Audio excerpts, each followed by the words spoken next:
Okay, I thought I'd show you how to make complex shapes. As you can see, this is a complex shape. Of course, you can use various tools, 3D Max. Yeah, I don't know. I don't use them on. I ain't that clever. But you can create this in UnrealEd. Is all I'm going to. I mean, this is already a static mesh.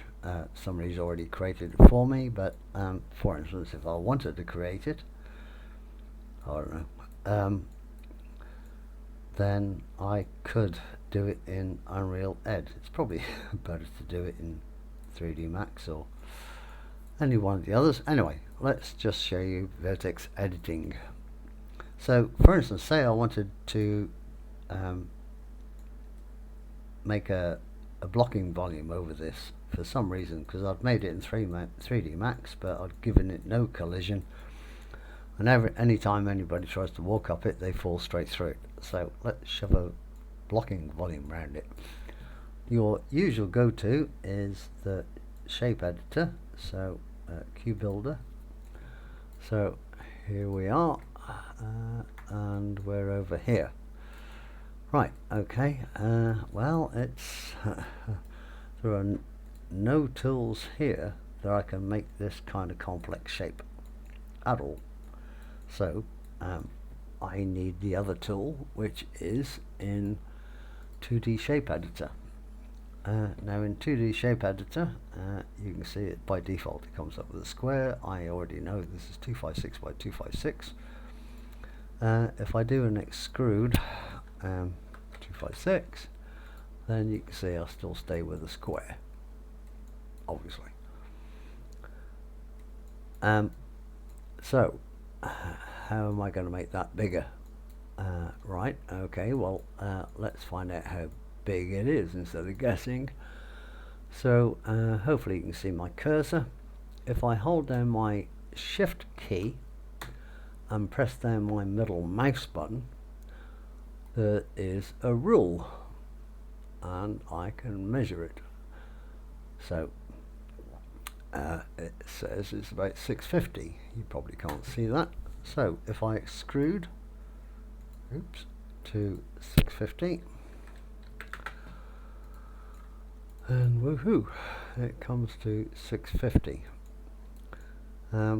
Right, well, I kind of need to remake this shape.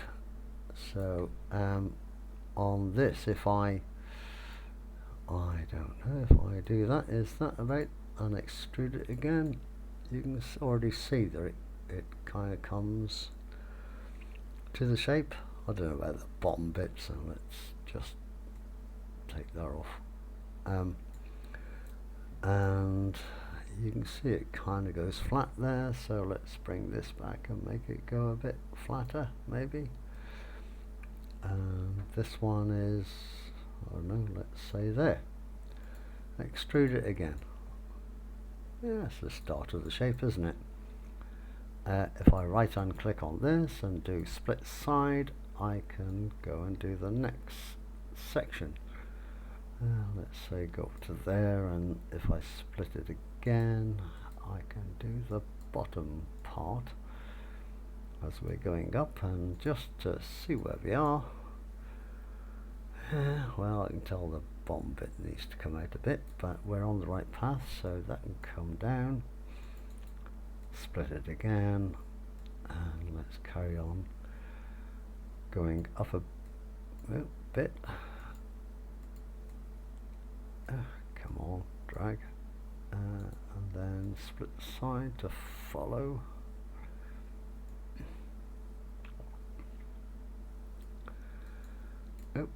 And extrude. Gone a bit high there.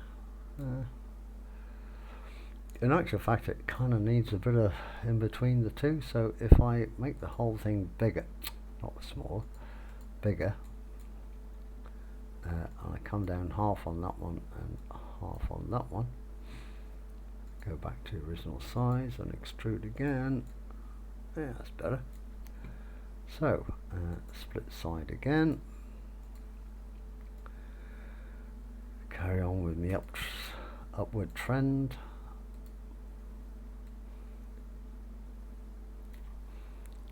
See what that looks like.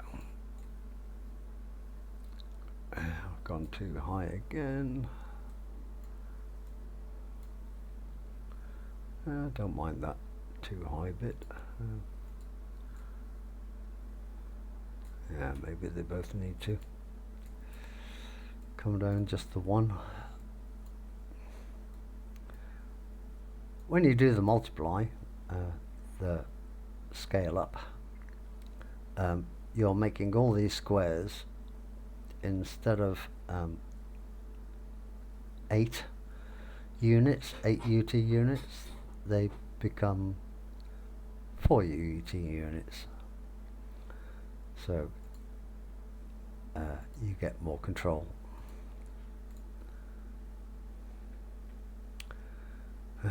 If I wanted to be pedantic, I could put one in the middle of that, but I'm not going to, because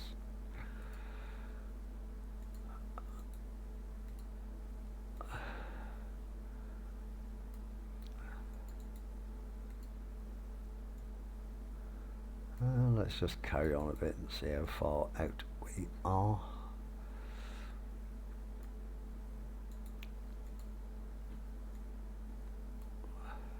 That's not that great. Let's do another one.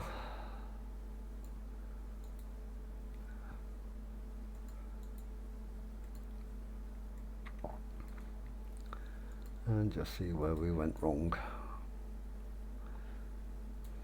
Okay, so one second one down. It's come down there, and that one looks like it needs to come down as well. Extrude it again. It's not looking too bad, and probably I'll just do one more just to get to the top, and split that one as well. Looks fairly vertical. Yeah, shall I just take that up? Yeah, let's go right up.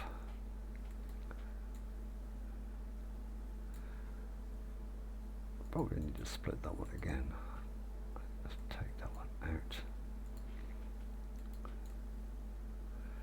out. Okay, so kind of happy with that. But this is where the difficulty now comes in. It's like, oh my god, it's too wide. I couldn't have that in the map. You know, you can't be running off this part because you're meant to be falling off into the void, wherever it is. So, like I said, I'm only making the blocking volume, so let's make our blocking volume. So, blocking volume done. Let's move my builder brush out the way. Maybe put it the other side. Right, so here we are. We can get rid of this now. And here's my blocking volume. I need to adjust this, obviously. So all these dots are the interpolation points. I think that's what you call them anyway. So they all need pulling in. The way you do this is with this little bugger called Vertex editing. As you can, I hope you can see, it's got a plus on it, and as I click the plus, the square goes bigger. I hope you can see it better on yours, but all I'm going to do is drag these pluses into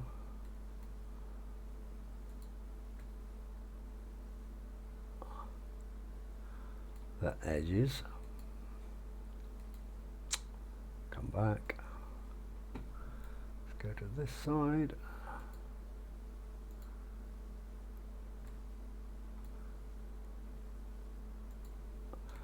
Make the block bigger.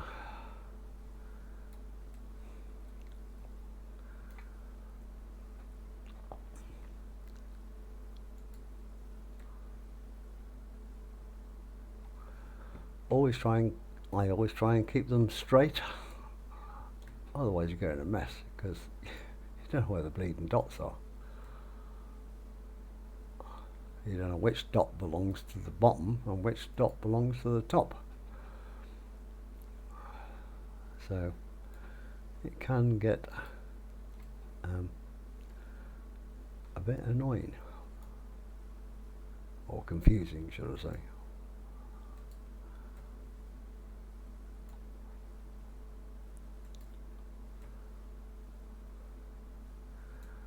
It's like that dot there. It's like, does that actually belong to anything? Well, it does, but you haven't moved it yet.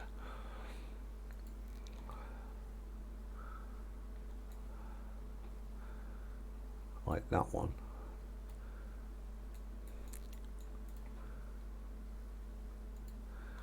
But we'll just keep on moving them in, and I'm just doing it sequentially just to make sure that, like I said, the top and the bottom, because you see this one is probably the bottom, and I'm going to put them just slightly under each other, so if I need to redo them, they probably should be right on each other, because it's top and bottom, which, if you remember when I first did it, was vertical.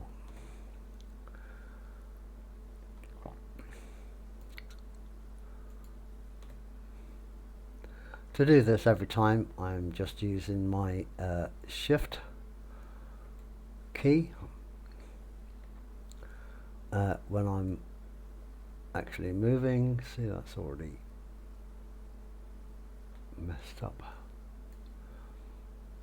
Oh, is that one? Yeah. So that's probably the bottom. I hate this bit when it does that.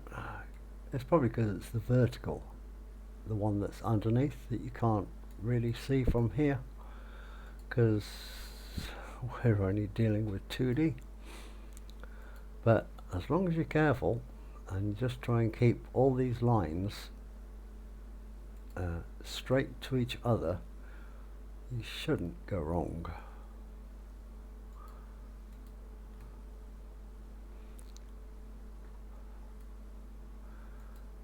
And hopefully this will be the last one.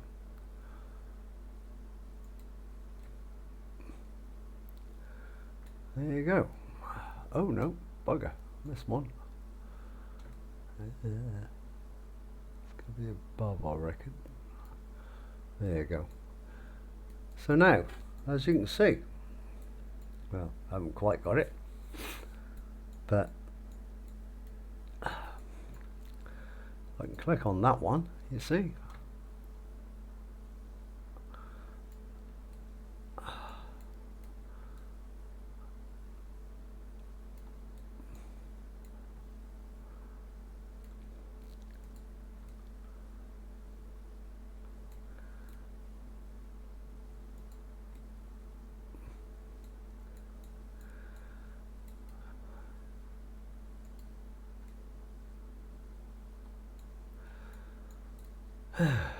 Just a bit of finishing off,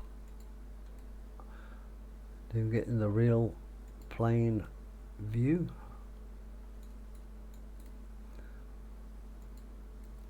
But as you can see already, you can create many complex shapes.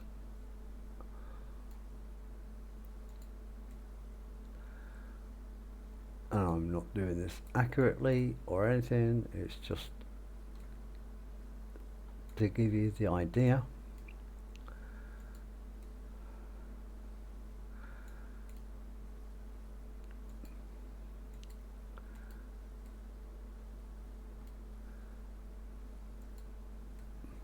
At least if you're doing the real view, I suppose you can actually see in the 3D world what it's doing instead of the 2D view, but the 2D view just gives you straight away all things being equal. But now you see, if I was using this 3D view, the bottom ones I could pull in, which would give the curvature of this object. See, like that. So I could start bringing this curvature if I wanted to, and follow the whole kind of bottom section. So if I'd done more splits here, I could have dragged those individual nodes down to follow the curvature even more. But the object of this exercise is just to show you how to make complex shapes in the beginning. Hope you have lots of fun creating new shapes without having to install all their expensive software like, I don't know, 3D Max, whatever. Obviously a lot of things you can't do with that, but anyway,